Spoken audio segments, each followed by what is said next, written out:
ಒಬ್ಬ ಹಿರಿಯ ತಾರೆ ನಮಗೂ ಬಹಳ ಆತ್ಮೀಯರಾಗಿದ್ದರು.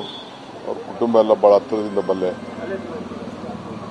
ಅನೇಕ ಸಂದರ್ಭದಲ್ಲಿ ಸರ್ಕಾರದ ಅನೇಕ ಕಾರ್ಯಕ್ರಮದಲ್ಲೂ ಕೂಡ ಪಾಲ್ಗೊಂಡು ನಮಗಂತೂ ಸಂಪೂರ್ಣವಾದ ಆಶೀರ್ವಾದವನ್ನು ಮಾಡ್ಕೊಂಡು ಬಂದಂತ ಒಬ್ಬ ಹಿರಿಯ ತಾರೆ. ಅವರ ಆರೋಗ್ಯ ಮಧ್ಯೆ ಸ್ವಲ್ಪ ಹೆಚ್ಚು ಕಮ್ಮಿ ಆಗಿತ್ತು ಅನ್ನೋದು ಕೂಡ ನನಗೆ ಗಮನದಲ್ಲಿತ್ತು. ಕರ್ನಾಟಕ ಸರ್ಕಾರ ಮತ್ತು ವೈಯಕ್ತಿಕವಾಗಿ ಅವರ ಆತ್ಮಕ್ಕೆ ಶಾಂತಿ ಸಿಗಲಿ ಅಂತೇಳಿ ಹಾರೈಸ್ತೇನೆ. ಮತ್ತು ನಾವು ಕೂಡ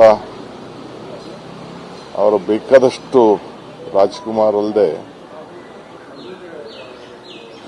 ದಕ್ಷಿಣ ಭಾರತದ ಅನೇಕ ಚಿತ್ರನಟರು ಕೂಡ ಜೊತೆಯಲ್ಲಿ ಅಭಿನಯಿಸಿ ಒಳ್ಳೆ ಹೆಸರನ್ನು ಕೂಡ ಪಡ್ಕೊಂಡಿದ್ರು.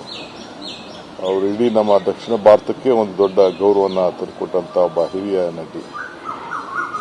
ಅವರಿಲ್ಲ, ಅವರ ಎಲ್ಲ ಅಭಿಮಾನಿಗಳಿಗೆ ಬಂಧುಗಳಿಗೆಲ್ಲ ಕೂಡ ಭಗವಂತ ಶಕ್ತಿ ಕೊಡಲಿ ಅಂತೇಳಿ, ಚಿತ್ರರಂಗಕ್ಕೂ ಇನ್ನು ಹೆಚ್ಚಿಗೆ ಶಕ್ತಿ ಕೊಡಲಿ ಅಂತೇಳಿ